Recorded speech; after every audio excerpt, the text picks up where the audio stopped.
안녕하세요. 한국교육사 안전원 박세미 과장입니다. 잘 들리시나요? 예. 25년도 저희는 사전기획 적정성 검토 위탁 용역을 진행하고 있는 한국교육사 안전원이라는 기관입니다.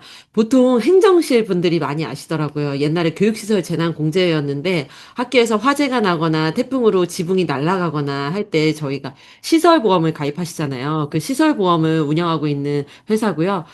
저희 쪽에 뭐 재난 시설 쪽에 파손이 있거나 그러면은 저희 쪽에 공제급여 신청이 많이 들어오거든요.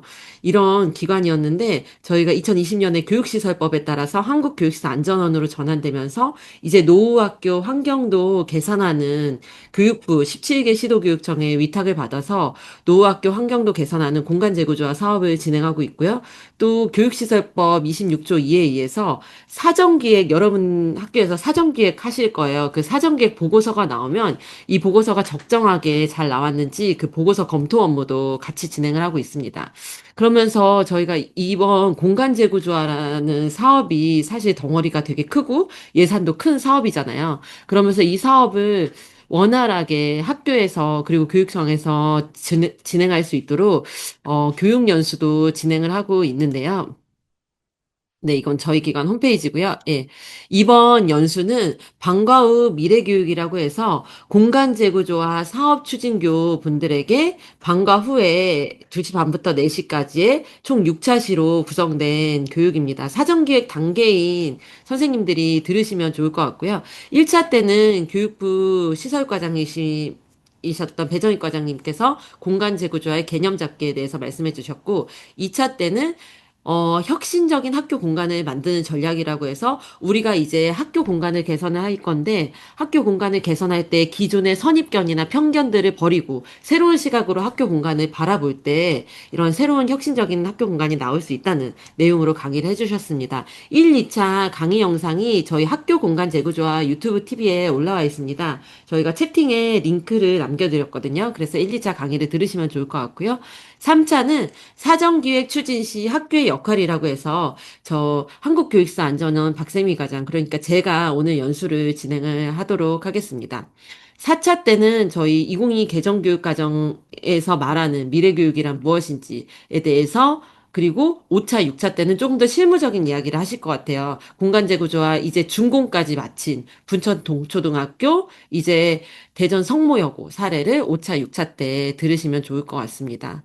그래서 이번 연수를 통해서 여러분들께서 공간 재구조의 개념과 그리고 학교에서 어떤 역할을 해야 되는지 또 배우실 수 있고요. 학교 공간에 대한 선입견도 버리실 수 있고 교육에 대한 좀 감각이 생기시면은 이제 학교 공간을 또 어떻게 이 미래 교육을 지원하기 위해서 개선해야 된다. 요런 감각이 생기실 거예요. 그러고 실제 추진 사례까지 이렇게 들으실 수 있도록 연수를 구성해 봤습니다. 네. 그러면은 바로 이제 교육으로 넘어가도록 하겠습니다. 먼저 짧게 제 소개를 드리자면은 저는 21년도 그린스마트 미래학교부터 이 사업을 진행해온 담당자네요. 서당계 3년이면은 풍어를 읊는다고 제가 원래 건축 전공도 아니고 공간 전공도 아닌데 이렇게 선생님들 연수도 진행을 많이 하고 학교장님들 대상으로 연수도 많이 진행을 하다 보니까 어느새 공간 재구조화 사업을 추진할 때 학교에서는 이런 역할을 해야 된다라는 내용으로 강의를 진행을 하게 됐고요. 특히 대한건축사협회에서 사전 기획할 때 사용자 참여 부분이 있잖아요. 학교의 의견을 묻는 사용자 참여 부분에 강사로도 활동을 하고 있습니다. 최근에는 용담초등학교라고 충북교육청의 공간재구조화 학교인 용담초등학교의 교육기획가로도 활동을 했습니다. 오늘 연수는 공간재구조화 추진 시 학교의 역할에 대해서 말씀을 드릴 건데요. 이번 연수 때 지금 아마 들어오신 학교들이 25년 대상교, 24년 대상교 학교여서 지금 사전기획 단계인 학교들이 많으실 거예요. 사전기획도 학교에서는 되게 생소한 과업이거든요.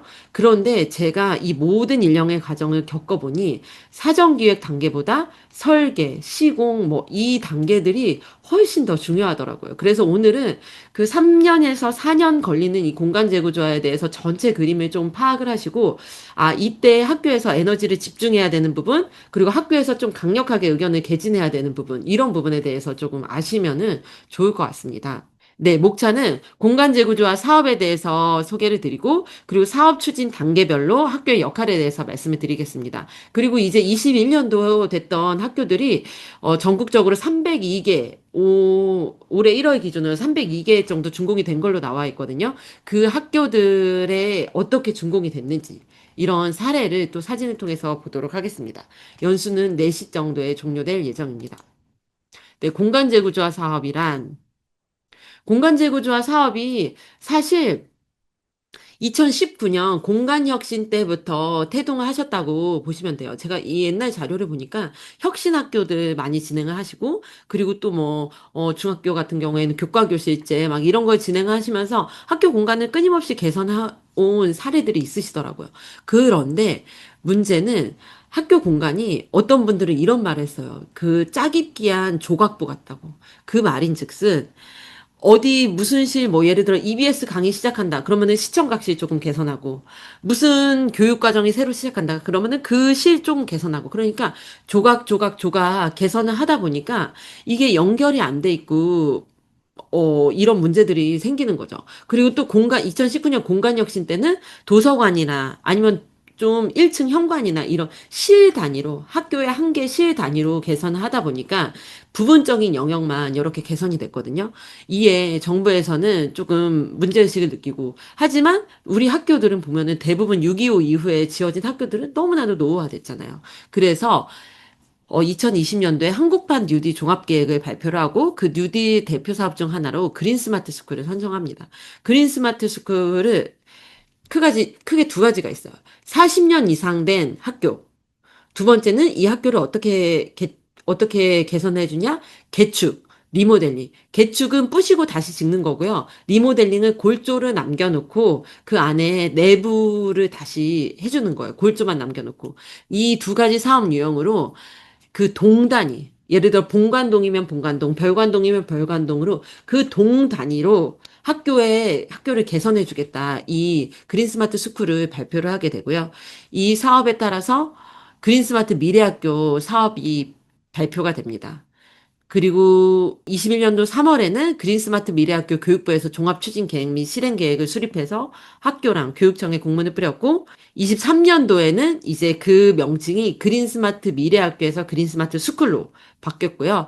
그리고 23년도에는 교육부에서 이게 저희가 그린스마트 미래학교를 하다 보니까 좀 여러 가지 좀 한계점들이 있었어요. 예를 들면은 학교가 다 노후화됐는데 학교에 동이 세개가 있었는데 세 개 동 모두 노후화가 됐는데 대상동으로 선정된 거는 본관동밖에 되질 않아요. 그러면은 본관동만 이렇게 개선을 해야 되고 나머지 2개 동은 뭐 시도교육청 예산을 들이든 뭐 이렇게 좀 분절적으로 사업이 추진이 되다 보니까 그리고 나라에 돈이 들어가다 보니까 이 정산이나 이런 부분들도 힘들고 그래서 학교 시설 환경 개선 5개년 계획 때, 23년대 발표된 요 계획 때는 이제 국고 30%, 지방비 70%로 지원을 해줬던 그 사업을 공간 재구조화로 바뀌면서 지방비 100%. 그러니까 예를 들어 서울시 교육청이라고 하면은 뭐 서울시 교육청에 저희 아들은 서울 K 초등학교를 다니는데 K 초등학교 같은 경우에는 그린스마트 미래학교였으면은 국고가 30%, 지방비가 70% 이렇게 지원이 되는 구조였는데 이제 공간 재구조화로 바뀌면서 지방비 100% 그러니까 서울시 돈으로 100%이 사업이 진행이 되게 된 거죠. 그러면서 장점도 있는 것 같습니다. 시도교육청 자체 이따 또 설명을 드리겠지만 교육청 특화로 좀 재미난 공간들을 만들어 볼 수 있는 여지들이 많이 생긴 거예요. 그러면서 24년도 7월에 공간재구조화 실행계획이 발표되면서 그린 스마트 스쿨 사업이 지역 중심, 지방비 100%의 공간재구조화 사업으로 전환됩니다.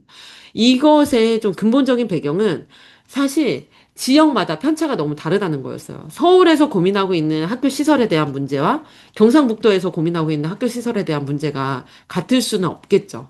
그러니까 지역 특화 요소를 여기 넣어라. 학교 시설 사업을 할 때. 이런 내용이었고요. 근데 보면은 그린스마트 미래학교가 21년도에 발표됐는데 많은 시행착오가 있었어요. 근데 생각을 해보니까 시행착오가 있을 수밖에 없는 게 학교에서 실 단위로는 많이 공간을 개선해 봤는데 전체 동을 대상으로 학교를, 여러분 혹시 막 아파트, 새로운 아파트 들어갈 때, 노후된 아파트를 제가 샀어요. 그러면은 새로운 아파트 들어갈 때 인테리어 싹 하고 들어가잖아요. 그 아파트 인테리어 하는데도 한 두 달 정도 걸리고, 막 그것도 인테리어 업체랑도 막 잘 커뮤니케이션이 안 돼서, 어, 좀 문제도 많이 생기고 그러는데, 하물며 한 개 동을 부수고 다시 짓는 사업이야말로 얼마나 덩어리가 큰 사업이겠습니까? 그러다 보니까 조금 시행착오들도 많았고, 이 사업이 너무 좀 과도하게 좀 사업이 지연되는 부분들도 있었고, 이 사업이 좀 교원분들에게 좀 과도한 업무 부담을 진다. 특히 사정기획 이런 부분에 있어서 이런 문제점들도 많이 있었죠. 그런데 사실 이 그린스마트 미래학교 공간 재구조화 사업에 대해서 진행해야 된다. 이런 부분은 다들 모두 공감을 하시는 것 같아요. 왜냐면은 학령 인구가 급감하지만 40년 이상 된 노후학교 시설은 지속적으로 증가를 하거든요. 저희가 이번에 40년, 23년 기준으로 40년 이상 된 노후 건축물을 이렇게 해소를 하잖아요. 그러면은 또 이제 그때 해소 못한, 그때 30년이었던 건물들이 또 이제 또 생기고, 2033년에는 또 생기고, 2043년에는 또 생기고, 이렇게 지속적으로 노후학교 시설은 증가를 한다는 거죠.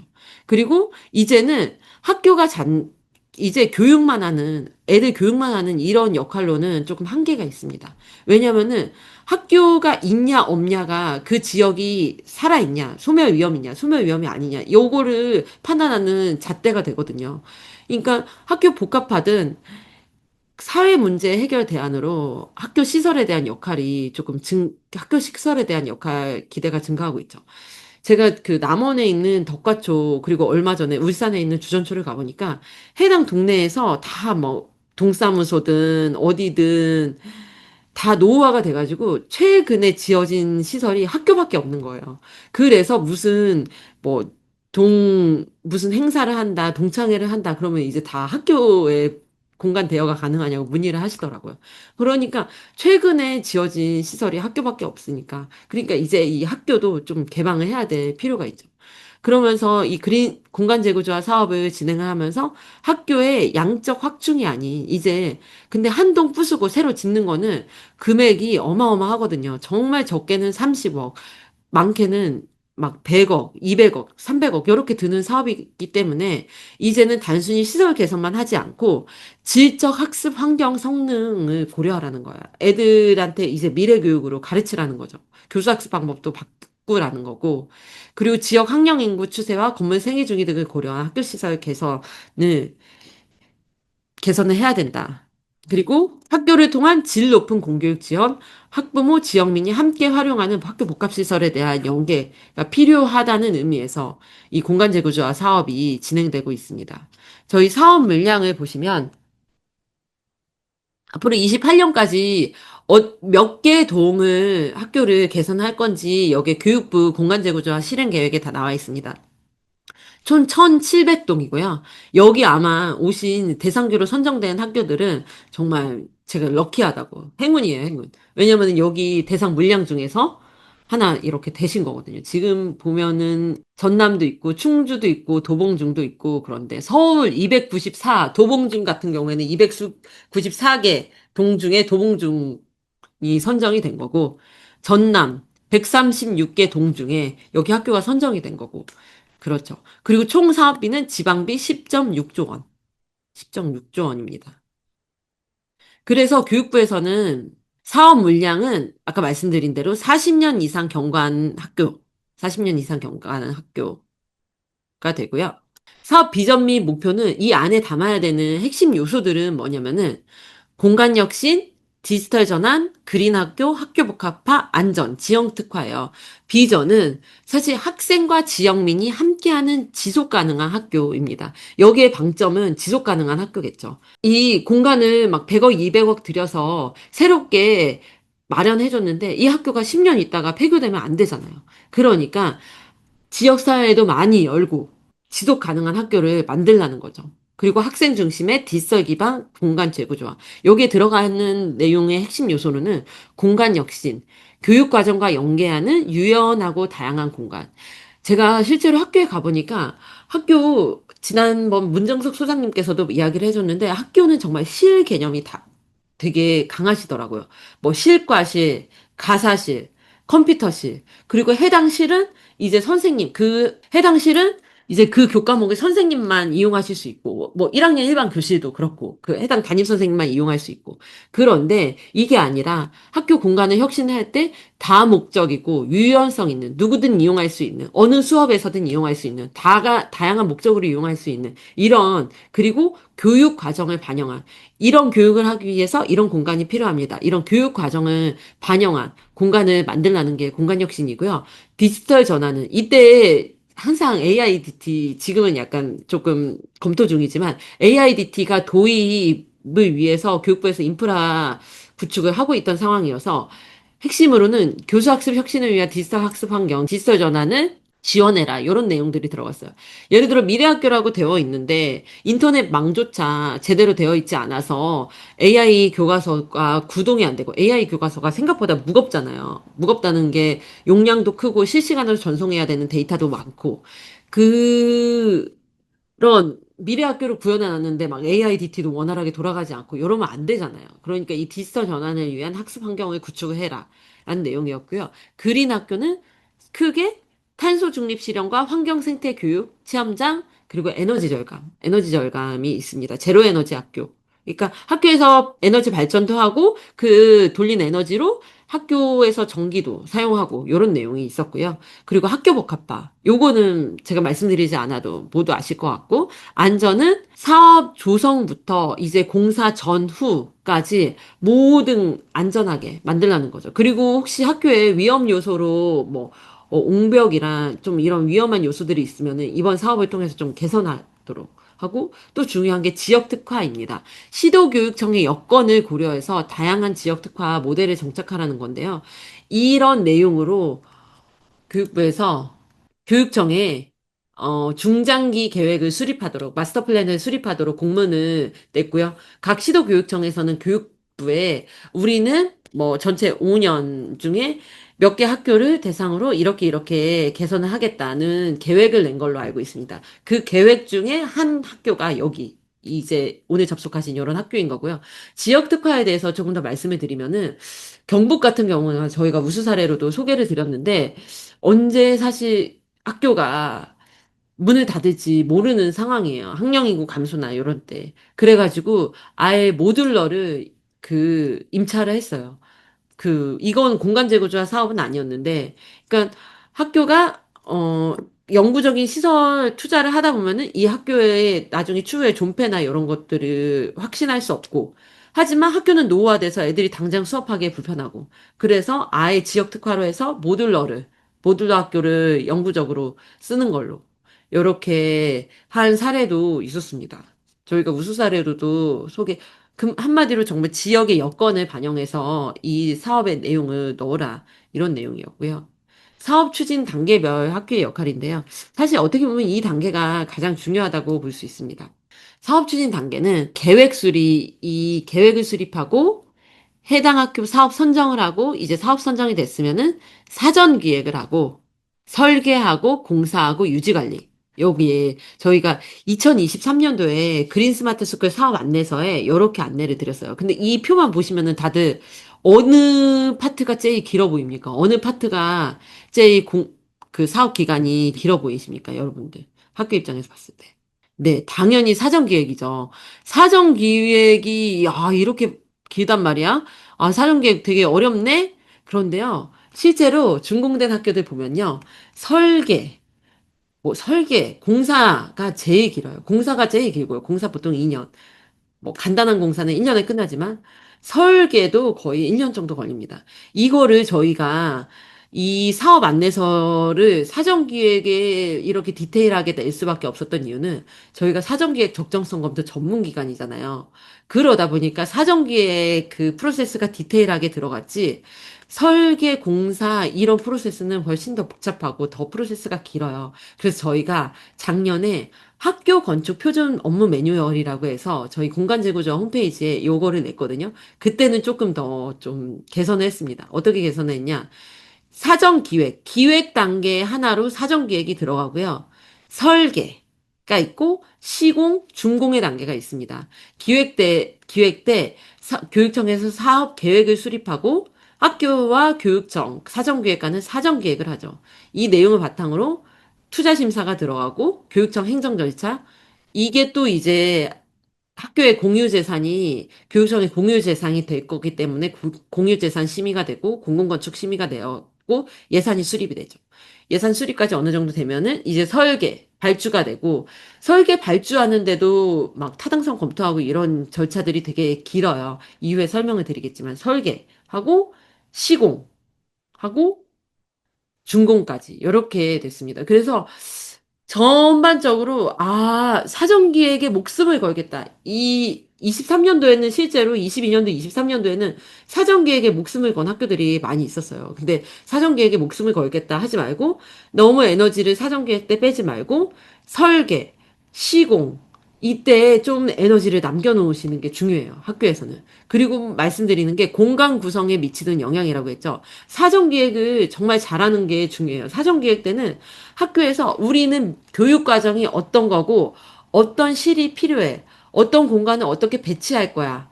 그러기 위해서 설계 지침이 어떻게 나오면 돼. 요렇게 하는 게 중요한데 실제로 사정기획 때 지금 막 저희가 민원을 받고 있는 거는 사정기획 보고서를 엄청 열심히 작성을 했는데 이게 설계 때 반영이 안 됐다. 이런 민원이 되게 많아요. 왜냐? 사정기획을 그만큼 열심히 했기 때문에. 그런데 설계 당선안이 어떻게 나오느냐, 그리고 최종 설계 도면이 어떻게 나오느냐, 이게 가장 중요합니다. 이거에 따라서 학교 공간이 그대로 구현된다고 보시면 돼요. 그래서 설계 도면을 정말 꼼꼼하게 검토하시는 것이 중요하죠.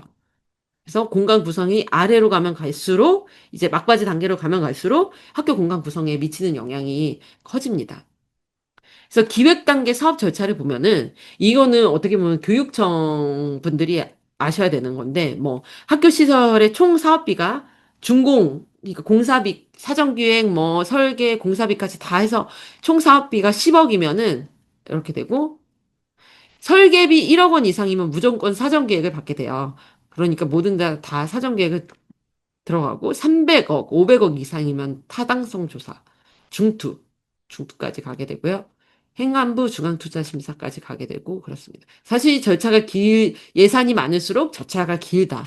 이렇게 하고 이때부터 예, 기본안전보건대장이라고 해서 발주자가 건설공사 계획 단계부터 준공시까지 해당 공사의 위험성을 고려하여 계획 설계 시공을 그러니까 이 모든 사업을 진행하는데 얼마나 안전하게 사업을 관리하겠다. 이런 대장을 작성해야 되는 게 있죠. 교육청에서는. 그리고 네, 투자심의라고 해서 시도교육청 자체 투자심의, 교육부 중투, 행안부, 예, 공동투자심사. 요렇게 그 사업비에 따라서 나눠지고요. 사정기획 때는 주로 어떤 걸, 그러면 학교 입장에서 첫 번째 단계인 사정기획 때는 어떤 걸 하시냐? 네, 우리가 하다못해 저희 신랑이 이번에 자동차를 바꾸는데, 자동차를 바꿀 때도 저희 아들한테 물어보더라고요. 너는 뒷좌석이 어땠으면 좋겠냐? 뒷좌석에 따뜻한 시트가 들어왔으면 좋겠냐? 에어컨이 나왔으면 좋겠냐? 물어보는 거예요. 사용자한테.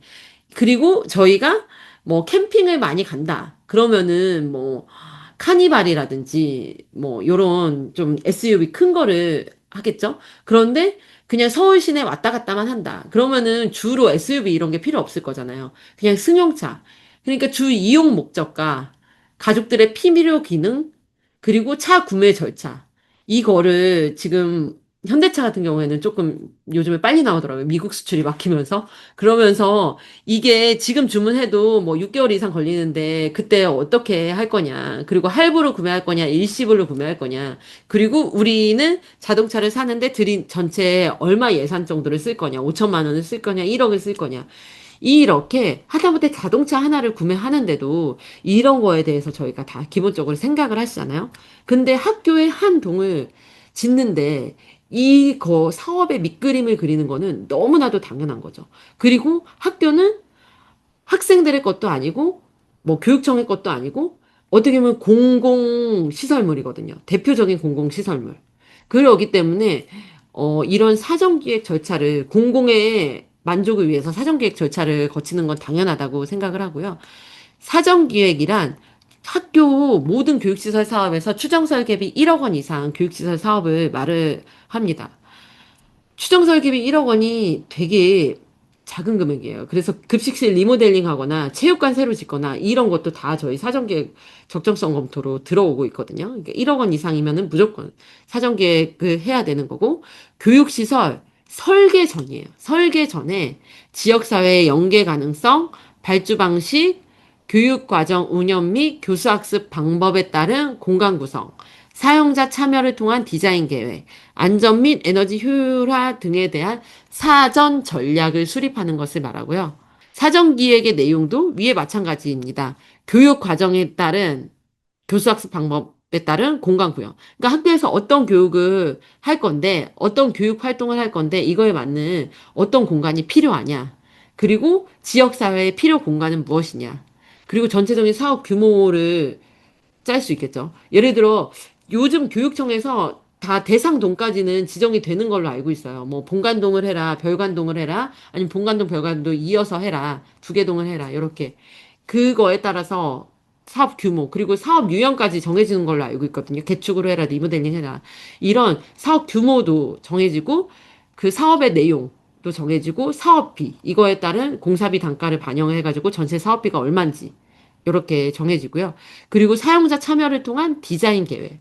선생님이 원하시는 공간, 학생이 원하시는 공간. 그리고 이거 발주 방식에 관한 건데, 설계를 설계 발주 방식에 따라서 이게 다르거든요. 뭐, 예를 들어 자격 정도만 심사를 하고, 그 다음에 바로 넘어가는 게 있고, 아니면 실제로 현상 설계를 받아가지고 막 하는 것도 있고, 그 설계 발주 방식에 따라서 한 세 가지로 나누는 걸로 알고 있는데, 이거를 어떻게 그 설계를 발주를 할 건지, 발주 방식을 할 건지, 이런 내용들을 정하도록 되어 있습니다.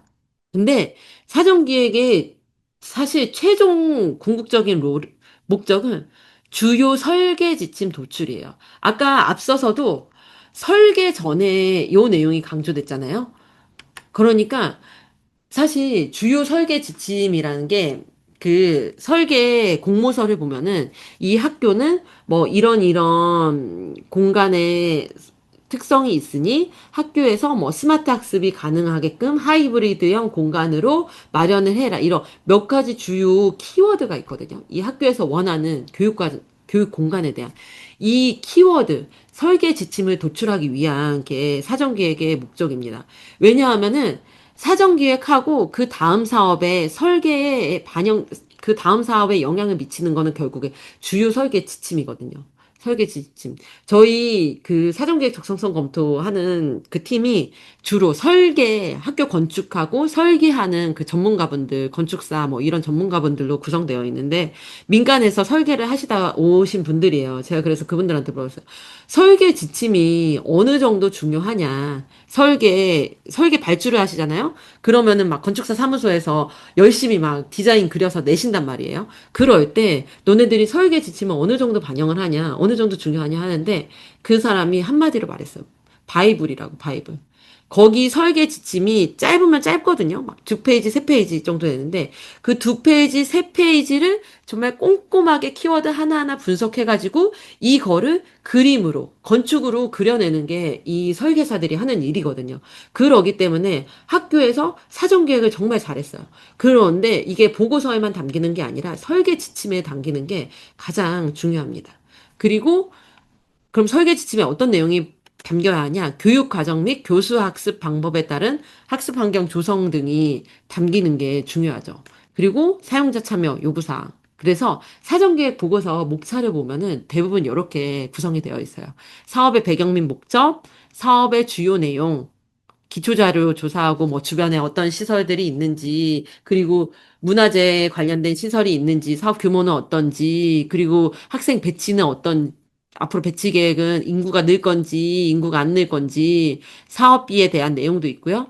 사업 기간 산정, 이후에 뭐 공사를 어떻게 해야 되고, 설계를 뭐 몇 월까지 진행하고, 설계 용역 발주 방식, 그리고 현황 이 부분이 사실 교육과정 등에 관한 사항이 학교에서 많이 참여해 주셨으면 좋은 내용이에요. 이미 학교에는 학교 교육 계획서가 다 마련이 되어 있죠. 거기에 보면은 교육 현황들도 어떻게 실수할 건지, 몇 실수가 있는지 이런 것들도 다 남겨져 있죠. 근데 여기에 교육 현황을 사정기획과가 조사를 할 거예요. 사정기획과도 있고 교육기획과라는 분들도 있는데, 이 분들이 같이 해서 교육 현황을 조사를 하고 사용자 참여하고 교육 과정 및 교수학습 방법에 따른 공간 구성 방향을 설정할 겁니다. 이 부분에 대해서는 좀 이후에 좀 다음 페이지에서 좀 자세하게 설명을 드리고요. 그리고 이제 사정기획과라고 학교에서 선정돼서 오시는 분들은 주로 뭐 건축학과 조교수님, 건축학과 교수님 이상, 박사 이상, 그리고 건축사님, 이런 분들이에요. 한마디로 건축 베이스거든요.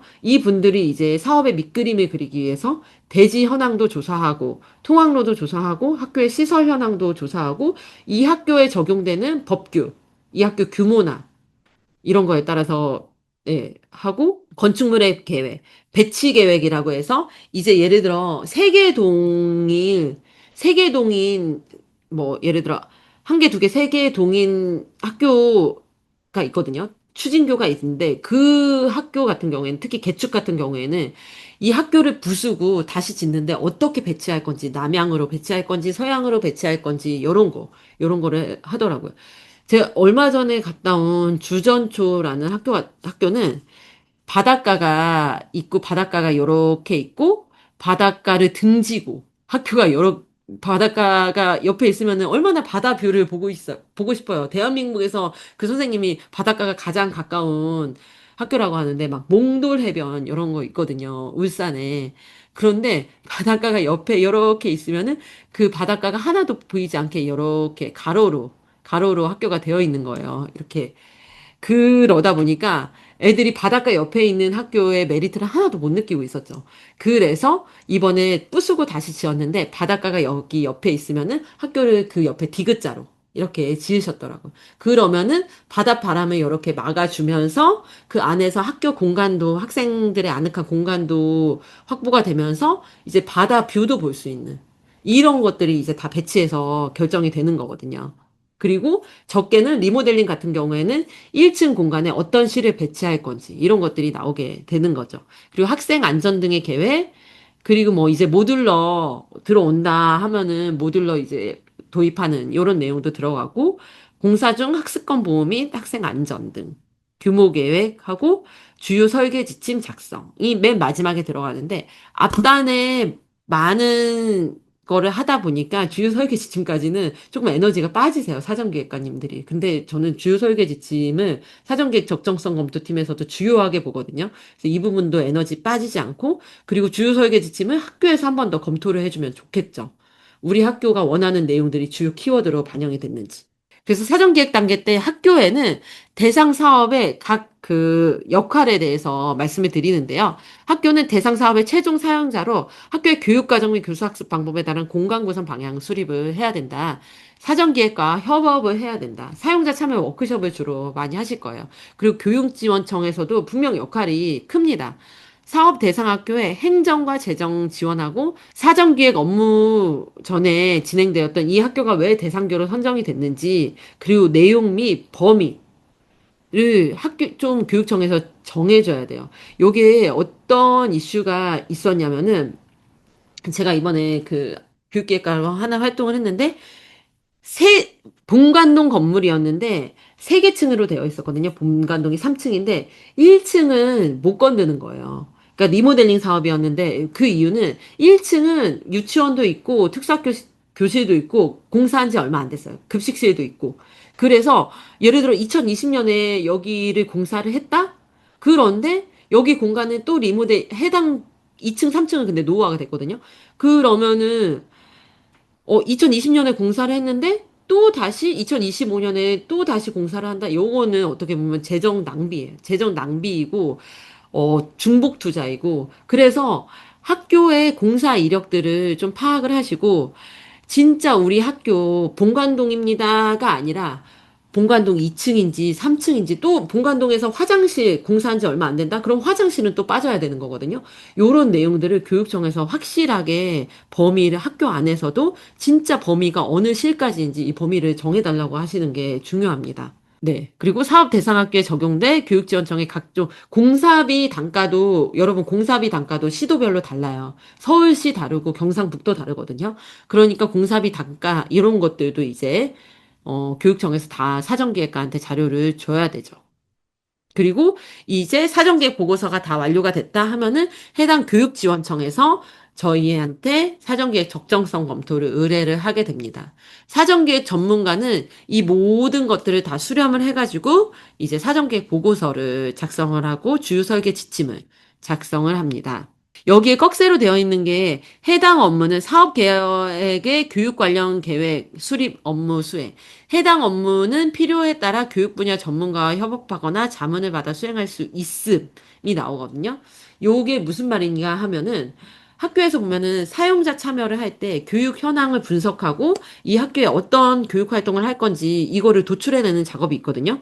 근데 이거를 건축 베이스인 사정기획과가 하기엔 조금 어려워요. 학교 용어도 그렇고 이분들은 시수도 모르시거든요. 시수 개념도. 그러다 보니까 어 해당 교육청에서 뭐 교육 분야의 전문가로 활동하고 있는 저희는 교육기획과라는 표현을 하는데 그 교육기획과랑 협업을 해서 같이 사전기획 보고서를 작성을 하도록 하고 있습니다. 근데 이게 의무사항은 아니고요. 실제로 좀 여러 번 해보신 사전기획과님들은 그 자기가 스스로 하기도 해요. 교육 분석도 스스로 하시기도 하고 그런데 이렇게 시도에 따라서 교육기획과가 같이 참여해서 사전계획 보고서를 작성하는 경우도 있습니다. 주로 교육학과 교수님이나 이런 분들이 많이 참여를 하시죠. 그래서 사전기획의 추진 과정을 보시면요. 첫 번째, 사전기획 전문가 교육청에서 다 선정을 해주시죠. 학교에서는 사업 추진 체계 구축을 해주시면 되는데, 제가 몇몇 학교 보니까 벌써 학교에 뭐 미래학교, 공간제구조 학교 대상교로 추진계획안을 내실 때 교육청에 사업 추진 체계도 마련해서 사전기획 TF를 내시는 학교들이 많이 있더라고요. 그래서 짧게 활동하면은 3개월, 길게 활동하면은 6개월 정도 활동하시거든요. 그래서 TF 단장은 교장 선생님, 교감 선생님 반드시 행정실도 참여를 하셔야지 되고요. 그래서 학교에서 사전 기획을 할 수 있는 TF를 구축을 하셔가지고 이 분들이 어떻게 보면은 근데 좀 공립학교 같은 경우에 문제가 선생님들이 3년마다 바뀌시니까 사전 기획을 하셨던 선생님이 내년에 또 전출을 가시고 이런 경우들이 있더라고요. 근데 이 TF가 공간제거주가 TF가 그 준공 때까지 끝까지 가실 수 있도록 좀 학교장님들께서는 부스트업을 해주시면 좋을 것 같아요. 그 어떤 학교장님께서 그 강의를 하시는데 학교장님들이 선생님들 평가하시는 게 있으시다면서요. KPI나 이런 거 평가하시는 게 있으시다고 하셨는데 그런 때 이런 거를 좀 활용하시면은 좋죠. 그리고 학교에서 TF 자체를 아예 미래교육 TF를 만드셔가지고 이분들이 공간 개선도 하고 공간 개선을 하시면서 학교의 미래교육 방향에 대해서 고민을 해보시는 거예요. 학습 전문적인 교원 학습 전학공 전문적인 교원학습 공동체를 아예 형성을 하셔가지고 이분들이 설계 때, 준공 때까지 쭉 그 미래교육 방향에 대해서 고민하실 수 있도록. 이제 중공학교 같은 경우에는 문제가 뭐냐면은 사전기획 때 계셨던 선생님 안 계시고 설계 때 계셨던 선생님 안 계시니까 이 공간이 구현이 됐는데 이 공간을 어떻게 활용할지 모르겠다 이런 민원도 있거든요. 그런데 이런 TF 형태로 꾸준히 우정이 되면은 선생님들이 바뀌어도 좀 학교 교수학습 방법에 좀 혁신이 일어나겠죠. 요 간식도 많이 사주시고 미래교육 전환 준비금이 나오는 걸로 알고 있거든요, 학교에. 그러면은 막 그분들 간식도 사주시고 같이 인사이트 투어도 가실 수 있도록 해주시고 그래서 미래교육 TF가 같이 사전기획 TF로 원활하게 운영될 수 있도록 하시고 반드시 행정실 분이 들어가셔야 되는 게 학교 시설에 대해서 가장 잘 아시고 계시는 분이 행정실이거든요. 그래서 행정실 분이 들어가실 수 있도록 이 TF 미래교육 TF까지는 아니지만 사전교육 TF에는 그리고 현황 조사 및 분석, 학교 사용자 참여를 하는데요. 사용자 참여 워크숍을 진행을 하죠. 보통 사전기에 그 업무 과업지 시서에 보면은 사용자 참여를 4회를 해라, 5회를 해라 이렇게 명확하게 나와 있습니다. 그리고 건축물의 기획, 주요 설계 지침 도출, 사전계획 적정성 검토 이렇게 진행이 됩니다. 학교에서는 주로 사용자 참여 때 많이 이제 사용자 참여 때 학교에서 그래서 사용자 참여 워크숍에 좀 주도적으로 참여를 해주시고 주요 설계 지침도 사전기획관님이 쓰신 거를 학교에서 한번 검토를 해주시면 좋을 것 같아요. 그리고 사용자 참여를 통한 기획 절차인데, 사용자 참여, 제가 건축사협회 사용자 참여 강사인데, 저는 그 공간 사용자 참여부터 하지 말라고 해요. 공간 분야 어떤 부분이 불편하시나요? 어떤 부분을 개선해 줄까요? 하면요. 화장실이 불편해요. 복도가 너무 좁아요. 따뜻했으면 좋겠어요. 이렇게 민원성 공간 개선 내용밖에 되지 않아요. 하지만 이 사업은 교육을 바꾸기 위한 사업이기 때문에 해당 학교에서 어떤 교육을 하기 위해서 이 공간이 필요하냐? 이 질문부터 먼저 던져 주셔야지 돼요. 우리 학교는요, 2022 개정교육, 나라에서 미래교육으로 칭하고 있는 게 지금 2022 개정교육과정이잖아요. 개정교육과정에 맞춰서 이런 공간들이 필요해요. 초등학교 같은 경우엔 놀이학습, 고등학교는 고교학점제. 이 공간이 필요합니다. 이것 먼저 확인을 하셔야지 민원성 그 공간 개선으로 방향성이 흐르지 않습니다.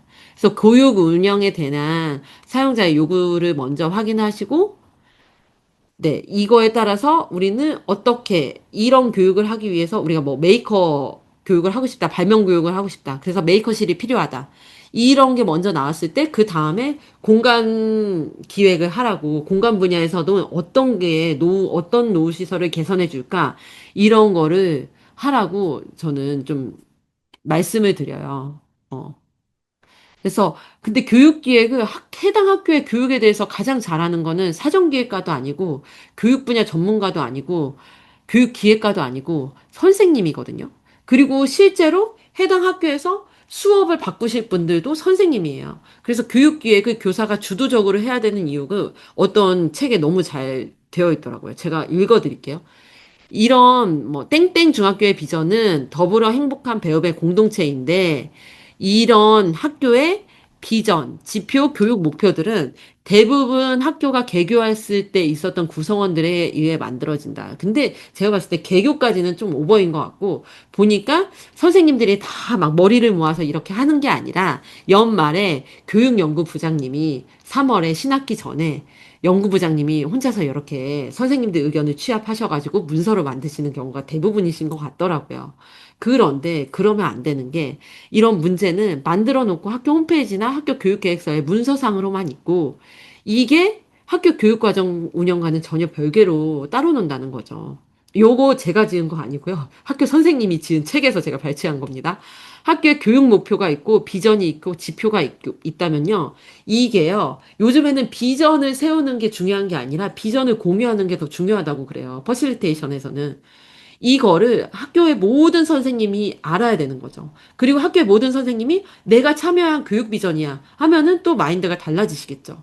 그러니까 이게 항상 학교 교육 과정을 세우고 운영하는데 중요한 지향점이 되어야 한다. 그러므로 학교 교육의 목표를 학교의 특성과 지향점을 중심으로 전체 교사들 중요합니다. 전체 교사들의 생각을 모아서 고민하여 만들어야 한다.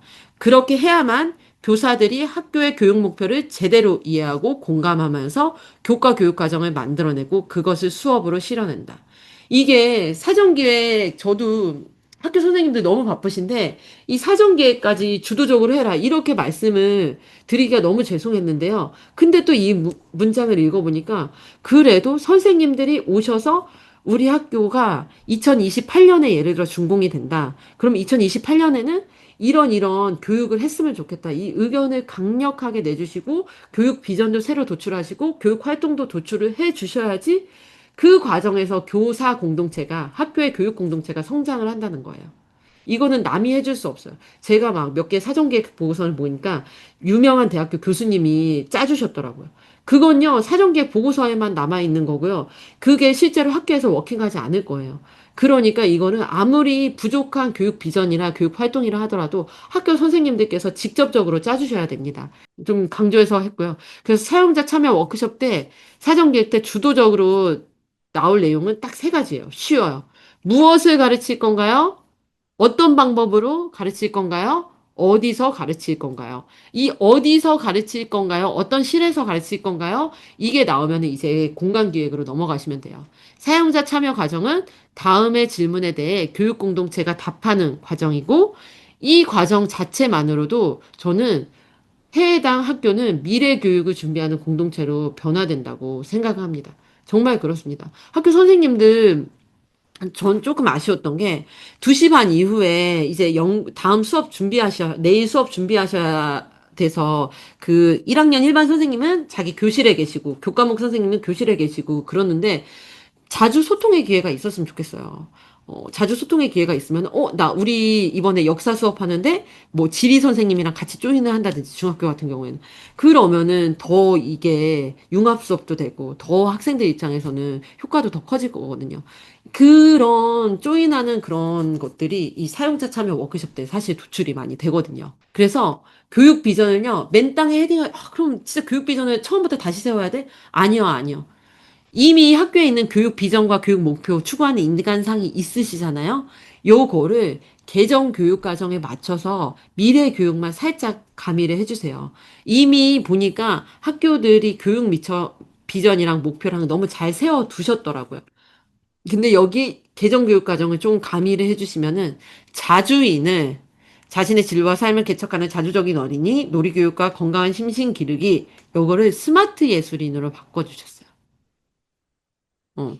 그리고 세계인을 더불어 사는 인으로 바꿨고, 이게 실제로 사전계획 보고서에서 발췌한 거고요.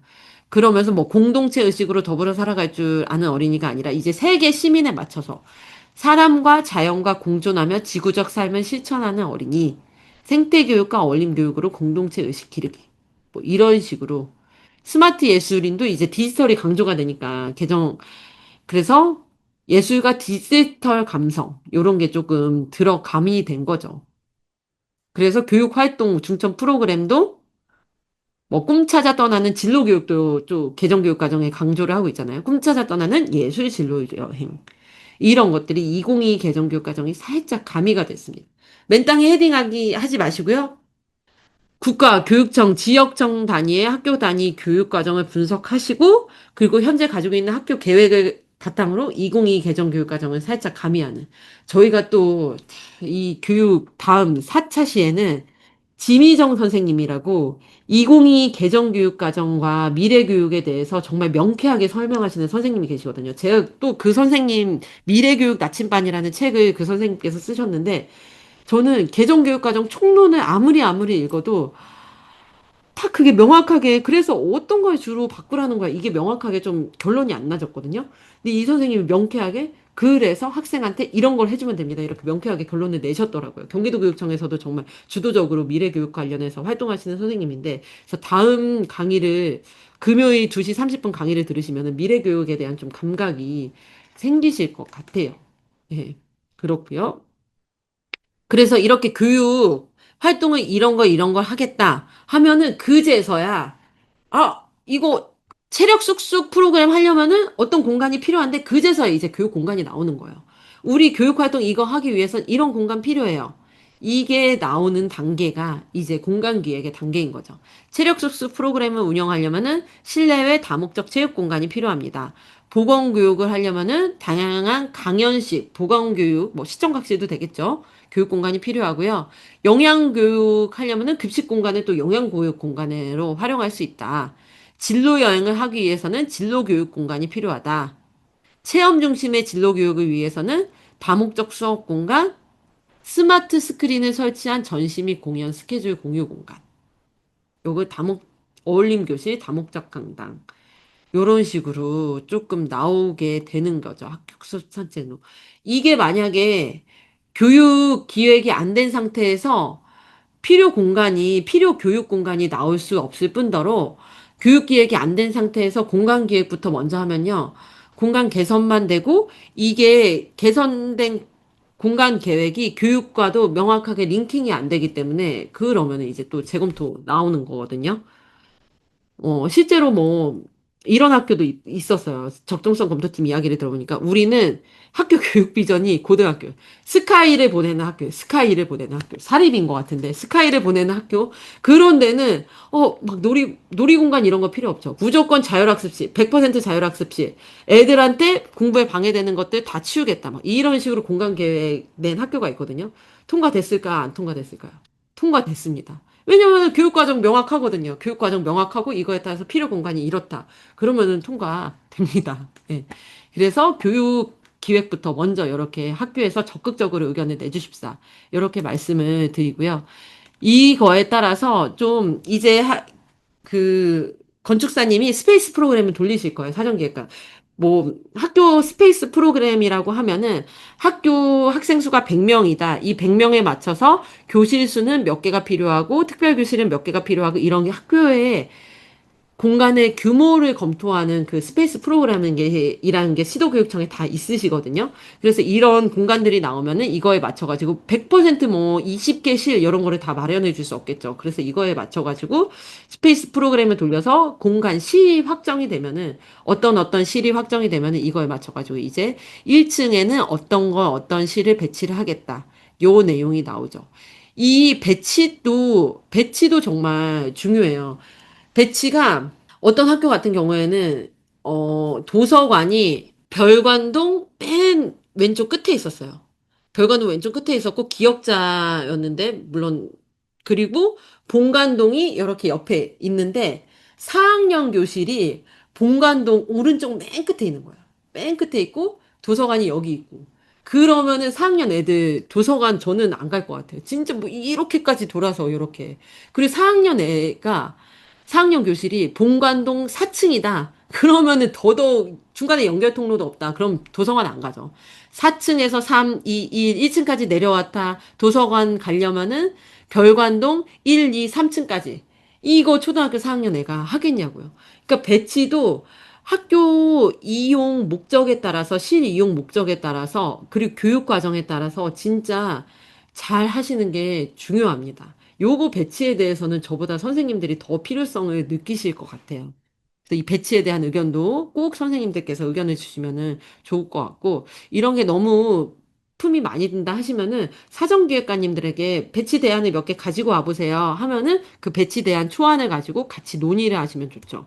어떤 학교에서는 실제로 포스트잇이 있잖아요. 포스트잇이 좀 학교 포스트잇 하나가 학교실 하나다. 이렇게 해가지고 실제로 이렇게 배치해 보는 경우도 있고, 젠가를 가지고 배치해 보는 경우도 있고, 이렇게 워크숍을 진행을 하기도 합니다. 또 교육 비전에 따른 교육 공간이 이렇게 도출이 됐으면은 해당 학교 사전기획 보고서에는 이렇게 아까 6가지 요소를 또 살려야 되잖아요. 저희 또 공무원이기 때문에 뭐 디지털 전환, 공간 혁신, 그린 이런 거에 맞춰가지고 학교 특화 계획을 어떻게 세웠다 이런 내용들이 사전계획 보고서에 도출이 되고요. 이 학교 같은 경우에는 스마트 디지털 학습 공간 계획으로 스마트 기반 광장형 공간을 이렇게 짓는다고 했네요. 여기가 아마 해당 학교에서 접근성도 제일 좋고 활용도 좋은 중점 공간이겠죠. 그러면은 이렇게 예, 여기서 뭐 발표도 하고 강의도 하고 행사도 하고 모임도 하고 그리고 그린 관련해서는 제로 에너지 학교를 구축하겠다. 이런 식으로 핵심 요소별로 어떻게 특화하겠다는 계획이 또 들어가게 되고요. 요건 사전기획관님들이 예, 작성을 하게 됩니다. 근데 공간 기획에 대해서는 주로 그 건축사님이 하실 거기 때문에 좀 짧게 넘어가면은 공간에서 이건 공간 아이디어 발상을 하는 스캠퍼 기법의 워크시트입니다. 실제로 퍼실리테이션 할 때 많이 사용하기도 하고 도시 개발할 때 많이 사용하는 건데요. 학교 공간을 볼 때 선생님들끼리 쭉 우리 학교 공간을 인사이트 투어를 해보세요. 제가 조금 충격받은 게 충북에 있는 어떤 학교를 갔는데 교감 선생님이신데 제가 그래서 새로운 별관동이 새롭게 리모델링 한 거예요. 그래서, 리모델링 하기 전에 별관동은 어떠셨어요? 뭐, 어떤 게 불편하셨어요? 하는데 교감 선생님이 자기는 별관동 한 번도 가보지 않으셔가지고, 리모델링 하기 전에 별관동이 어땠는지 모르시겠다고. 그래서 약간 조금 충격을 받았는데, 학교 선생님들이 의외로 학교 공간에 대해서 모르세요. 자기가 왔다 갔다 하는 실만 아시고 그러기 때문에, 그래서, 학교 모든 그 TF가 구성이 되면은 학교 1층부터 3층까지 그 대상동을 한번 쭉 돌아보세요. 쭉 돌아보는데 힘들긴 하거든요. 하는데 30분, 한 40분 정도 걸리는데 쭉 돌아보시면은 충격 받으실 거예요. 어머머, 이렇게 체육실이 노후됐었더라니. 어머, 음악 선생님 힘들었겠다. 그러니까 자기 학교 공간을 이렇게 돌아보시면서 요거를 좀 생각을 하시는 거예요. 아, 우리 학교에 필요 없는 공간, 제거돼야 되는 실과 공간과 뭐 이런 것들. 이런 거를 좀, 그리고 용도가 대체돼야 되는 이런 게 있을까? 아니면 이 실은 지금 너무 좁은 것 같아. 좀 확대돼야 되는 것들이 있을까? 아니면 도서관 아까 별관동 4층에 있다고 했잖아요. 3층에. 그 도서관은 어디로 또 다시 배치를 해야 되는 걸까? 학교 선생님들끼리 자기 공간을 쭉 돌아보시면요. 요게 조금 도움이 되시고, 기존 공간 현황을 분석하는 데 도움이 되시고, 그리고 또 학교 사용자 참여 워크숍 할 때 좀 제일 힘든 게, 예를 들어 체육 선생님이에요. 체육 선생님인데 이 학교는 뭐라지, 실내 체육 공간이 충분해. 다목적 강당도 있고, 다목적 놀이 공간도 있고, 그래서 실내 체육실은 없어도 될 것 같아. 근데 체육실을 없애기에는 체육 선생님의 눈치가 보여요. 왜냐면 그 선생님이 좀 전담해서 하시는 실이니까. 그런데 학교 공간을 쭉 1층부터 4층, 5층 딱 둘러보시면은, 아, 우리 학교에 체육 공간이 너무 많았구나. 그러면은 요거는 조금 제거를 해도 되겠다. 이게 암묵적으로 교직원 조금 합의가 돼요. 합의가 되고 이용도가 낮은 시도 보이기도 하시고 그러기 때문에 요런 학교에서 조금 공간 기획을 하실 때 이 스캠퍼 기법도 활용하시고 이 중에서 제일 중요한 거는 제거입니다. 제거. 어떤 공간을 제거해야지요. 다 새로 중공됐다고 가보면은 기존 학교 공간이랑 똑같이 구현된 공간들이 있어요. 그냥 창호 이런 것만 바뀌고 그러면 되게 아쉽거든요. 그게 왜 그러냐면요. 기존 학교실을 제거를 못 하셔서 그러신 거예요. 비워야지 뭔가 새로운 아이템을 채워 넣을 수 있거든요. 두 개, 세 개 실을 비워야지 두 개, 세 개 실 다목적 공간이 들어설 수 있거든요. 뭐 1층에 도서관 들어설 수 있고. 그러니까 학교에서 좀 중요한 게 제거. 제거를 예, 중점적으로 봐주시고 그렇습니다. 그래서 사전기획 단계가 어느 정도 끝나면은 저는 제가 사전기획관님 교육할 때도 꼭 요 정도로 표로 정리하라고 이야기를 해놓으세요. 이 실제로 사전기획 보고서인데 일반 교실인데 필요한 게 스마트 칠판 고정형, 블루투스 스피커, 화이트 자석 칠판, 약간 전자칠판에 화이트 자석이 들어가는 칠판이겠죠? 그리고 무선 인터넷 필요하고, 수납장 필요하고, 수납형 소파, 천장, 롤 콘센트, 이런 게 필요하대요. 그리고, 유치원과 같은 경우에는 바닥 난방이 필요하대요. 복도 같은 경우에는 뭐, 그리고 방송실은 당연히 방음시설이 필요하고, 어떤 데는 마루형 도서실이 있는 데는 있는데, 거기도 좀 이제 바닥 난방 필요하고, 세면대도 필요하대요. 이걸요, 이게 중요한 게 지금 나와 있는 세면대, 개수대, 바닥 난방 이런 것들은요, 나중에 설계 때 변경하려면요, 설계가 다 되고 변경하려면 돈이 많이 드는 거예요. 바닥 난방 이런 거 보일러 다시 설치해야 되는 거고, 세면대 이제 수도 이제 뚫어야 되는 거고, 그렇거든요. 개수대도 그렇고. 그러니까, 그리고 붙박이 수납장 이런 것들도 그렇고. 그러니까 학교에서 각 공간이 나오고 그 실이 도출됐으면은 각 실에서 어떤 게 필요한지 최소 시설물 정도는 OX로 좀 표시를 해달라는 거예요. 저는 요게 되면은 실제로 가본 학교 중에서 바닥 도서관인데 바닥 난방이 안 돼가지고 막 추워요. 그러면 이제 애들 이용 안 하는 거거든요. 이런 경우들을 많이 봤어요. 그 미술실인데 세면대가 들어와야 되는데 수도가 연결이 안 되거나 막 그러면은 그래서 이 표가 하나 학교 사전계획 보고서에 들어가면은 설계 변경을 최소화할 수 있다. 최소화할 수 있다는 점 말씀드리고요. 바닥 마감재까지 이렇게 하면은 좋겠죠. 뭐 예를 들어 전면 유리가 필요하다 이런 것까지 막 다 표시하면은 너무 좋을 것 같습니다. 이게 설계 변경을 최소화하기 위한 예, 수단이다라고 말씀을 드리고요. 아까 그 사업 범위를 좀 특정해야 된다는 그 중요성을 말씀을 드립니다. 이거를 확대해서 보시면은 실제로 학교 가보시면은 이런 제대로 된 배치도조차도 이렇게 구성되어 있지 않는 경우들이 많이 있어요. 좀 아쉽죠. 21분인데. 이렇게 선생님들이 배치도라고 해서 주는데 이게 배치도가 정확하지 않아요. 막 한 개실이라고 되어 있는데 1.5개실이고 그래서 사전기획관님들이 오시면 이런 배치도를 그리는데 이 학교 같은 경우에는 아까 말씀드린 대로 1층에 공사한 지 얼마 안 돼서 1층은 사업 대상 범위가 아니었어요. 그러니까 사전기획 용역 보고서 때도 1층은 땡땡땡땡 연도 공사를 했기 때문에 사업 우리의 리모델링 대상 범위가 아니다. 이런 거 명확하게 표시를 해주셔야 되고요.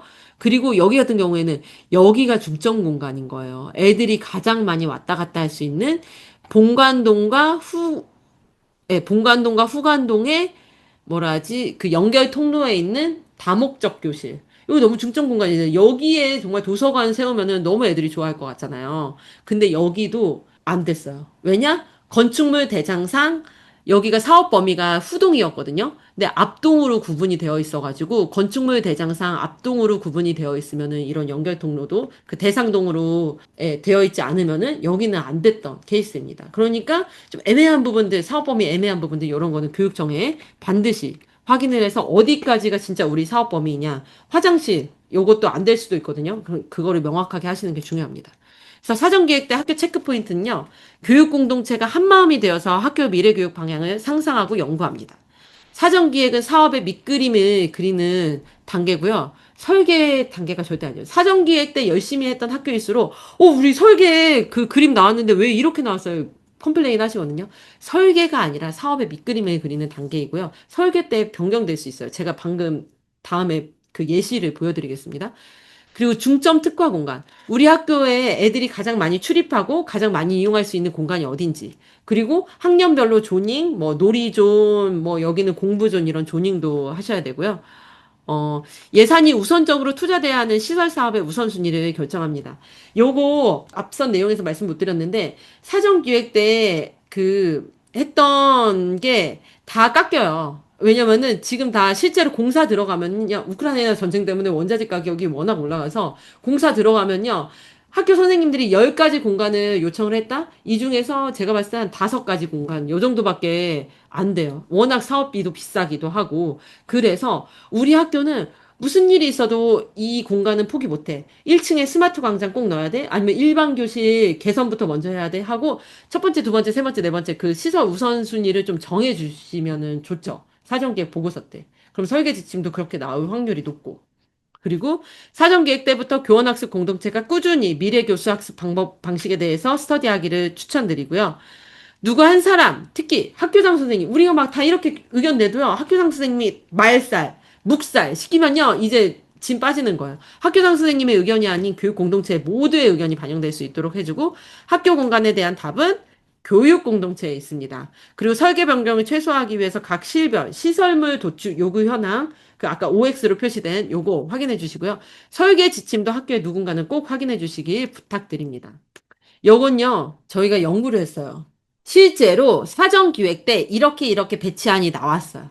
나왔는데 현상 설계 때 최종 설계안이 당선이 되잖아요. 그때 이렇게 배치안이 바뀐 거예요.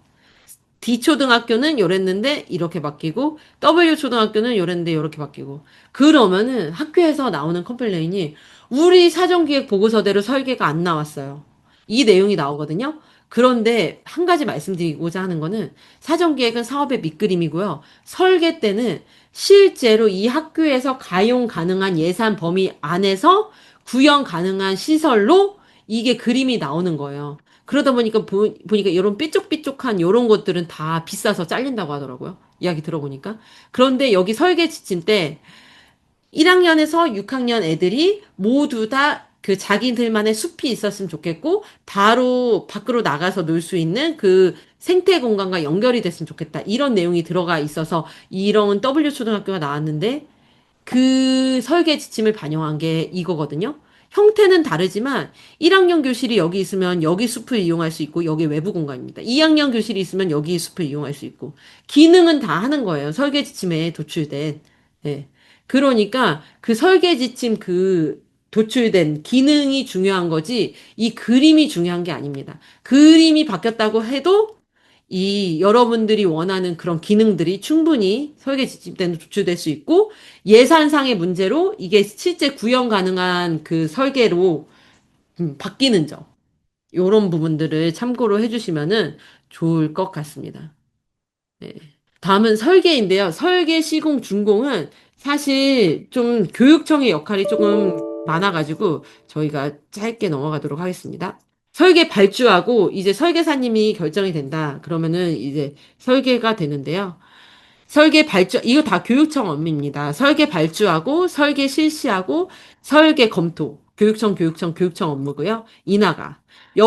이때 설계를 실시할 때 아마 학교에 다시 한 번 더 의견을 묻는 과정들이 있을 수도 있어요. 이때 의견을 제대로 제시하는 게 실제로 설계에 반영이 되시거든요. 이때 설계 때 사용자 참여를 한 번 더 하실 수 있다. 근데 설계 때는 교육청의 업무가 더 많으니 학교에서는 이제 진짜 준공되면 어떤 교사 방법을 할지 이런 부분에 대해서 꾸준히 연구를 하시는 게 오히려 도움이 될 것 같습니다. 설계 때 정말 확인해야 되는 사항이 정말 많거든요. 설계 공모 방식이 일반 설계 공모, 2단계 설계 공모, 제한 공모, 제한 공모, 지명 공모 이런 식으로 조금 계약 방식이 공모 방식이 다양하고요. 설계 때 주요 법적인 검토 사항들을 검토하고 도면에서 이런 부분들을 좀 확인을 하죠. 요거를 좀 학교에서 보시기에는 정말 외계 문자 같으실 거예요. 어려우실 거예요. 기계 설계 도면도 확인을 해야 되고 전기 설계 도면도 이게 다 설계 도면이 한 가지 그림으로 나오는 게 아니라요. 건축 설계, 기계 설계, 전기 설계, 정보통신, 소방 설비, 토목 및 조경 설계. 이렇게 나눠져 있어요. 그래서 진짜 설계 도면만 보면은 한 50장 막 이렇게 되거든요. 그만큼 학교에서도 검토할 사항이 많은데, 이거를 어떤 학교 같은 경우에는 설계사님한테, 설계는 사전기획은 뭐, 예를 들어 용역 단가가 3천만 원 이내라고 하면은, 설계는 비싸요. 막 3억, 5억 이렇게 되니까, 설계사님께 3D 모델링을 좀 해달라고. 그리고 한번 브리핑을 해달라고. 우리 학교 공간에 대해서. 어, 요렇게 요청하시는 게 좋습니다. 이런 거 다 학교 선생님들이, 예, 하시기 힘드시거든요. 그리고 전기통신 이런 것들 도면에서는 콘센트 위치 정도는 조금 표시를 해달라고. 요렇게 조금 설계사가 학교 설계 안에 대해서 교육청뿐만 아니라 학교에 설명을 하실 수 있도록 그걸 그리고 교장 선생님이 반드시 들으실 수 있도록 해주시는 게 중요할 것 같습니다. 막 교장 선생님한테 실제로 막 설계 도면까지 보셨다는 교장 선생님이 있는데 저는 그것까지는 추천드리고 싶지는 않고요. 예. 설계 검토는 기술자문위원회 경제성 요것도 교육청에서 이렇게 진행하게 됩니다. 실제로 인천 서구초에서 설계 도면의 목록표를 가지고 왔어요. 많죠. 엄청 많죠. A73, 713. 예.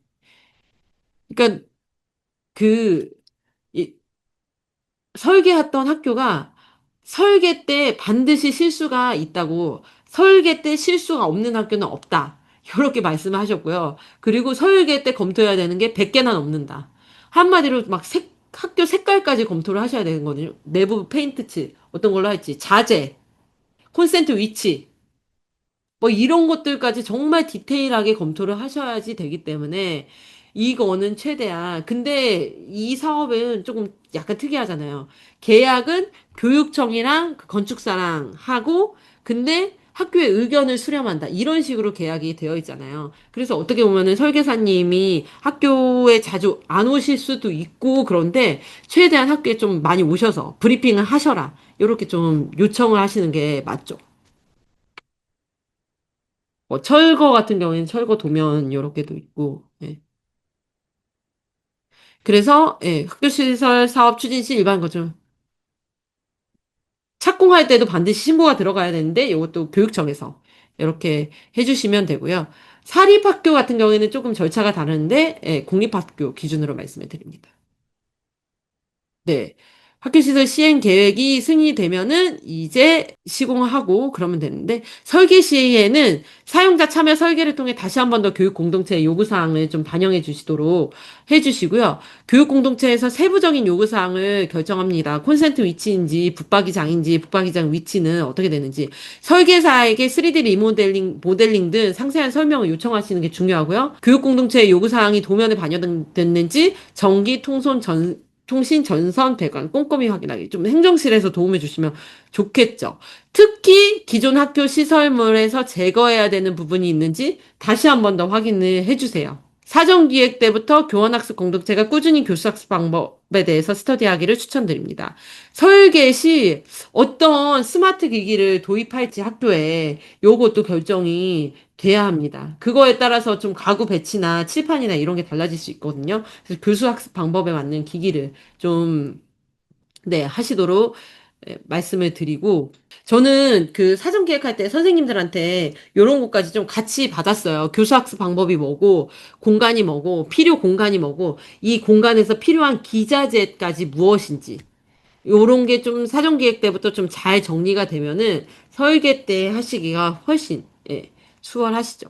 요거 그 전남에 있는 학교 A인데, 이 학교 공사가 거의 완공이 됐는데, 이 창대라고 하더라고요. 막 빗물 바지하고 막 화분 같은 거 올려놓은. 이 창대가 살아있는 거를 거의 이거 완공 직전이거든요. 이렇게 샤시, 이거 포장지 아직 안 뜯은 거잖아요. 완공 직전에 한 거예요. 앞불사.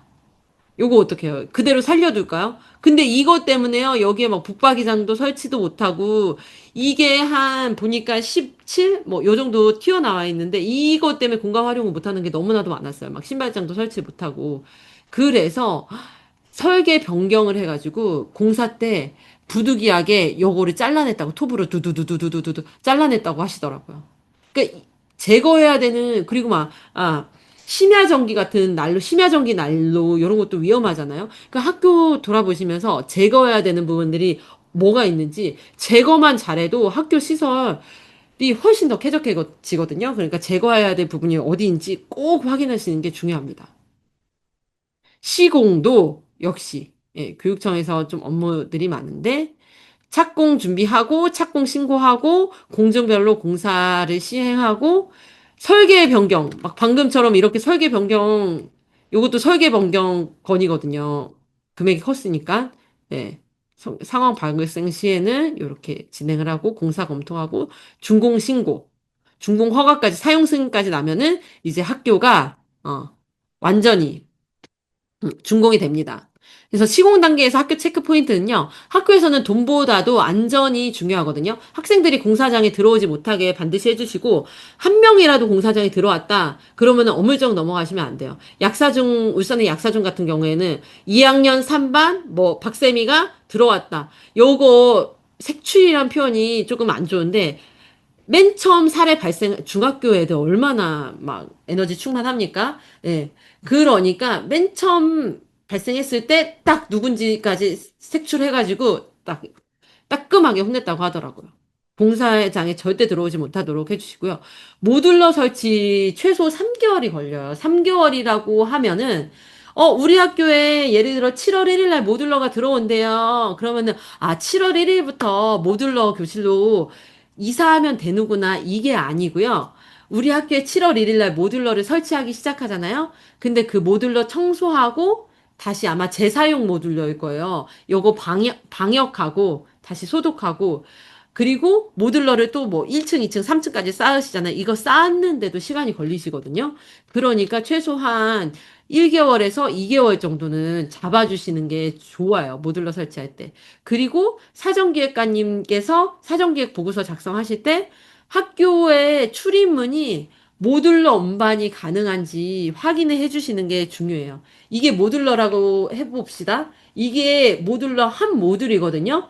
이거를 싣고 이렇게 예를 들어 코너가 있으면 코너도 이렇게 돌아야 되는 거예요. 그러면은 이 정도로 폭이 확보가 돼야 되는 거예요. 3m로 알고 있는데, 요렇게. 이 모듈러 설치 가이드는 저희 안전원에서 낸 자료도 있고 그러니까 교육청에 조금 우리 학교 정문이 모듈러가 들어올 수 있는지 이것도 사전기획 때부터 확인해 주시는 게 중요해요. 모듈러 설치하려고 정문 뿌신 학교들 정말 많이 있으시거든요.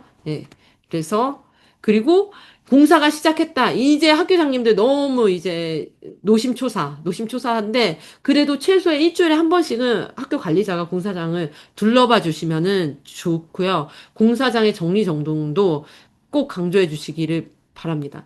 교장 선생님께서 어떤 교장 선생님은 학교 공사할 때 매일 만보 찍으셨다고 하시더라고요. 매일 둘러보시느라. 매일까지는 힘드시겠지만 학교장 선생님이 둘러보시는 공사장과 둘러보지 않는 공사장 그 사람들 마인드가 다르거든요. 그러니까 꼭 둘러봐 주시고 생각보다 학교 시설에서 지켜야 하는 건축 기준이 많아요. 막 이거는 몇 미터 이내로 한다. 그러니까 이거는 교육청이랑 잘 협의해 주시고 공사 차량 진출임, 콘크리트 타설 등은 사전기획 단계에서부터 고려를 해야 돼요. 아까 말씀드렸잖아요. 이제 막 레미콘 들어오고 큰 차들 들어오고 이런 것들이 우리 정문으로 가능할지 이런 것들은 사전기획 단계에서부터 고려해 주시고 공사 차량 진출입 시에는 신호수를 반드시 두도록, 예, 신호수를 반드시 두도록 해주시면 됩니다.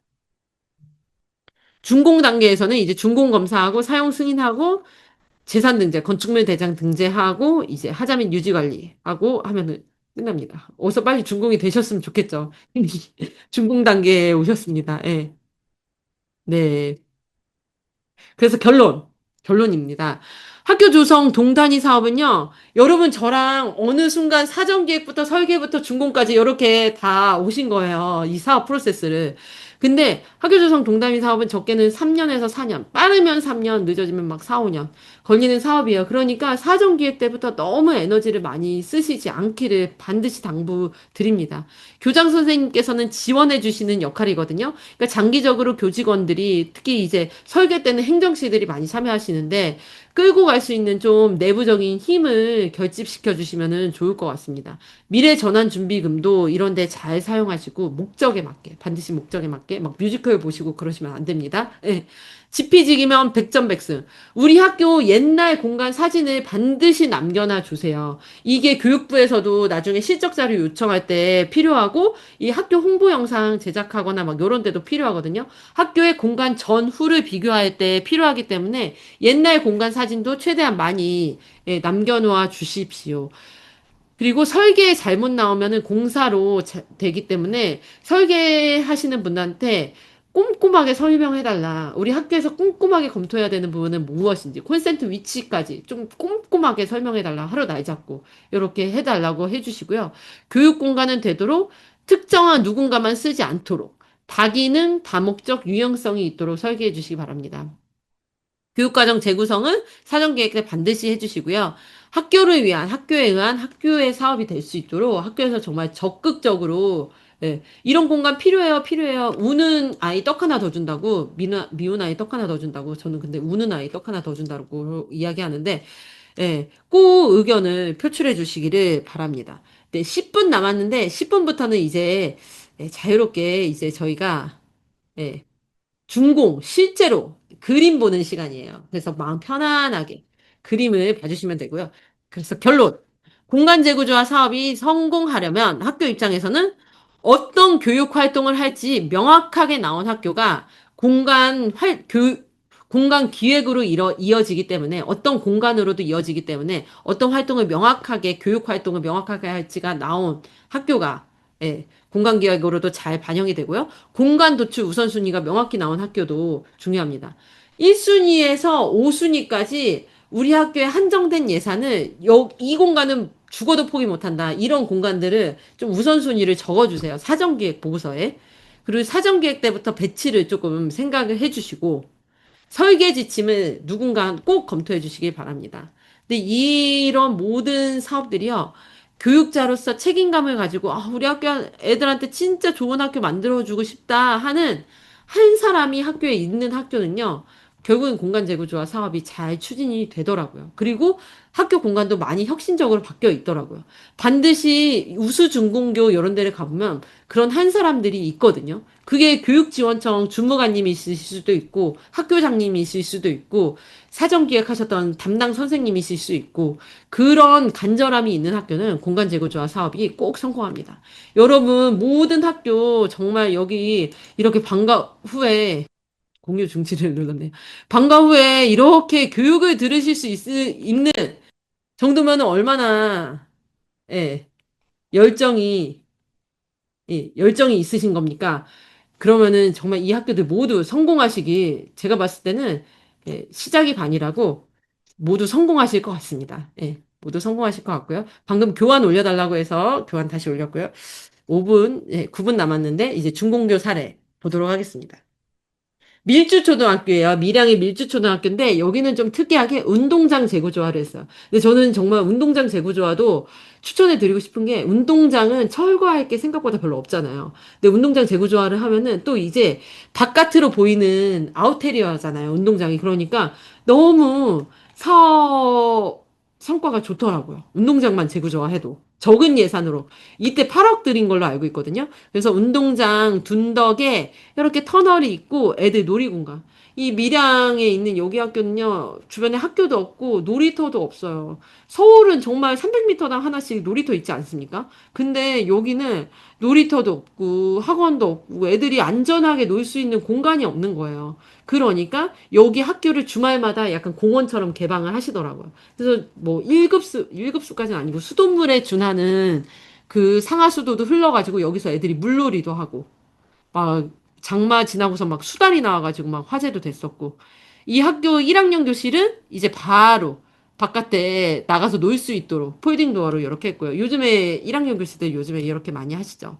여기가 캠핑 데크처럼 이 주말에는 2주에 한 번씩 주말 막 지역 축제처럼 이렇게 열리는 거예요. 막 여기서 노래자랑도 하고 슈퍼스타도 하고 캠핑도 하고 여기 이게 실개천이거든요. 그리고 여기가 중점 공간에서 도서관 겸 카페 겸 해서 1층 현관에 있는 이런 공간이었고요.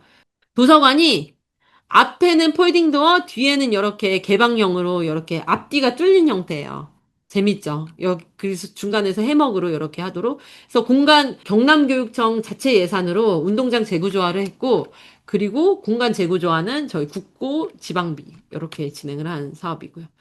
그 애들 놀이 공간에 저는 초등학생들도 이건 뭐 제 개인적인 사견이지만 애들 휴식 공간이 있었으면 좋겠다. 왜 홈베이스 휴식 공간은 중고등학생들한테만 통용이 되냐. 초등학교 애들도 돌봄 교실에 입실 안 하고 방과후 학교에 입실 안 하고 학교 집에 있고 싶은 애들도 있으면은 좀 재밌는 놀이 공간이 있었으면 좋겠다 하거든요. 그래서 요런 중앙 통로에 요런 놀이 공간도 있으면 이제 수업 끝날 때나 쉬는 시간이나 아니면 방과 후에나 집에 가기 전에 여기서 막 친구들이랑 놀기도 하고 이 운동장을 놀이공간으로 했을 때 애들 의견을 많이 반영을 했어요. 애들이 또 놀이공간 만들어준다고 하면 또 얼마나 의견을 냈겠습니까? 그리고 유휴, 남는 공간은 학생 수가 적으니까 많이 남잖아요, 공간들이. 이렇게 다락방 형태로. 실제로 이렇게 두 개 교실을 합친 정도의 좀 다목적실이 되니까 애들도 좀 소규모 학교 같은 경우에는 또래가 중요해요. 1, 2학년을 같이 묶어주는 게 중요하고 1, 2, 3, 4, 5, 6. 초등학교 같은 경우에는 이렇게 좀 또래끼리 묶어주는 게 중요하거든요. 왜냐면 애들이 적으니까. 그러면 이제 좀 같은 학년끼리 이렇게 같은 학년 좀 비슷한 학년끼리 이런 수업도 가능한 거죠. 여기는 동해초인데요. 아, 동해초. 네, 여기는 경기도에 있는 학교인데 좀 부족한 학생 수가 적어서 부족한 것들을 이제 디지털 기술로 많이 활용을 했더라고. 애들끼리 뭐 축구할 수 있도록 이렇게 하고 개정 교육 과정에 맞는 뭐 이런 게임기도 들여놓고 음. 네, 여기는 아까 밀주초를 따라한 동해초 도서관인데요. 공간을 책 싫어하는 애들은 좀 이렇게 소파형에서 앉을 수 있도록 이렇게 했고 책 좋아하는 애들을 위해서 몰입형 공간으로 이렇게 만들어준 케이스입니다. 복도도 그냥 단순한 복도가 아니라 애들이 앉아서 쉬고 작품 전시도 할 수 있도록 이렇게 했고요. 아까 동해초.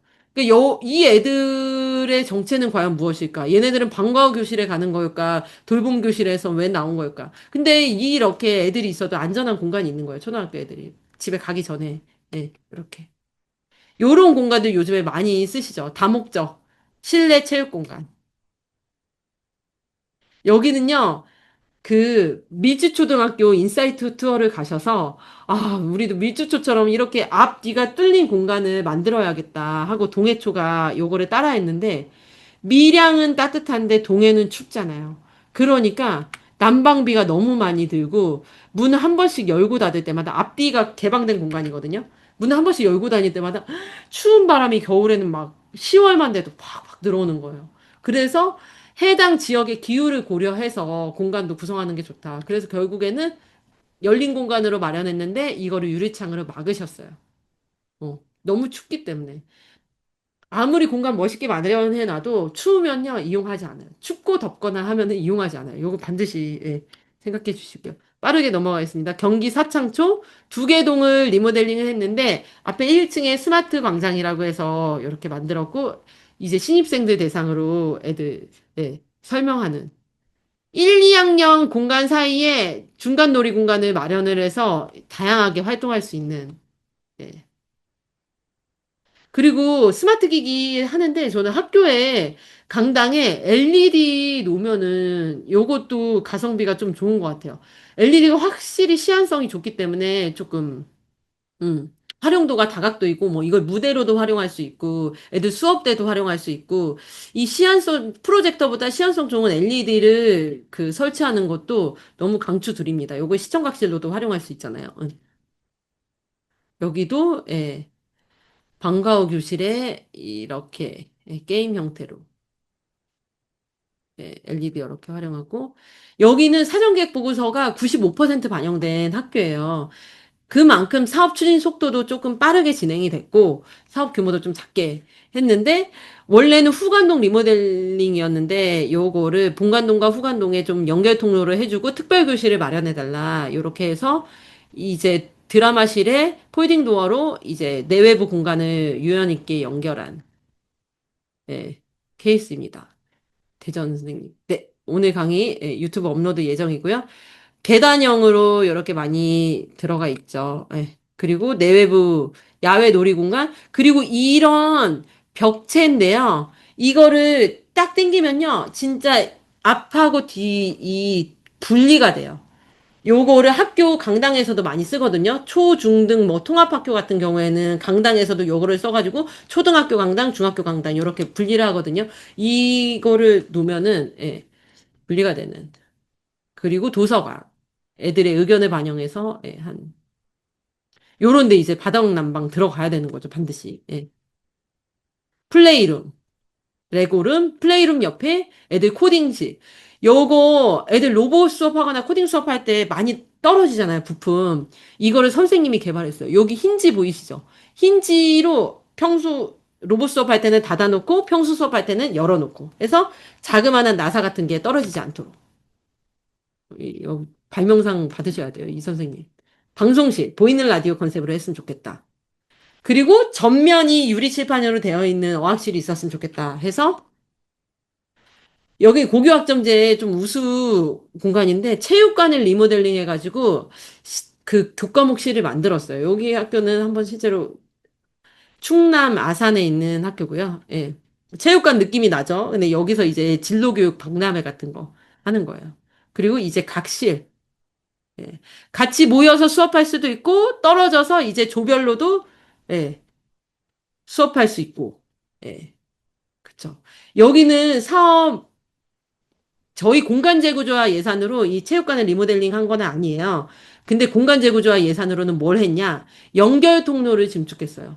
이렇게 멋진 체육관이 있어도 접근성이 떨어지면 애들이 이용 안 한다는 거예요. 그래서 연결 통로로 이렇게 구성을 했고요. 이 연결 통로. 그때 뭐 진로실 같은 거를 이렇게 마련을 해 놨고요. 여긴 개축. 그래서 학교 컬러도 약간 땅 모양으로 땅에서 자라는 나무 느낌으로 위로 갈수록 푸르게 했고요. 예. 쭉 여긴 약사중. 울산 같은 경우에는 학교 그 컬러위원회 여기 같은 경우는 색채 선정위원회를 따로 두셨더라고요. 그래가지고 뭐 울산대학교 교수님이 막 색채도 선정해주고 그랬는데 그래서 각 학년마다 상징하는 색이 있고요. 1학년층이 예를 들어 주황색이다 그러면은 거기는 되도록 인테리어를 촌스럽지 않게 주황색으로 뭐 그렇게 컬러마다 상징해 놓으니까 컬러가 돈 안 들이고 인테리어 효과를 높일 수 있는 팁이거든요. 그래서 컬러도 정말 중요한 것 같아요. 요거 아까 말씀드린 요거 때문에 설계 변경했다는 요 사실. 요것만 없어도 진짜 공간 활용 좋아집니다. 그러니까 설계 검토 꼼꼼히 하시고 여기는 대구의 신명고등학교.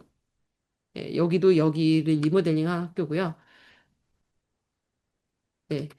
학교 공간 우선순위를 사전계획 보고서 때 야외 공간 무조건 야외 공간은 우리는 야외 공원을 1순위로 공간 우선순위를 해줘라. 돈 예산 투여를 야외 공간에 해줘라. 근데 제가 좀, 이상하다. 보통 예산이 한정되면은 야외 공간부터 줄이거든요. 야외 공간 예산부터 줄이고 내부 공간부터 하는데 여기는 야외 공간을 좀 해달라 하는 게 조금 의아했었는데 그 이유가 여기는 오케스트라, 음악 중점학교, 애들 밴드, 그리고 찬양 콰이어. 사립학교거든요. 기독교 사립학교. 그러니까 음악 관련돼서 애들 동아리가 너무 활성되어 있는 거예요. 음악 중점 학교고 실제로 음악으로도 대학교 많이 가는 학교고.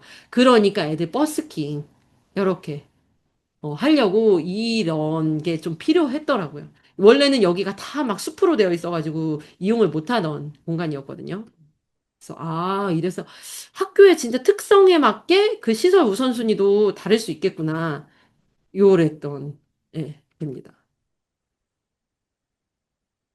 그리고 뭐 옛날 기둥을 이렇게 유리벽으로 해놨는데 요것도 좀 인테리어가 감각이 있더라고요. 네. 홈베이스, 홈베이스.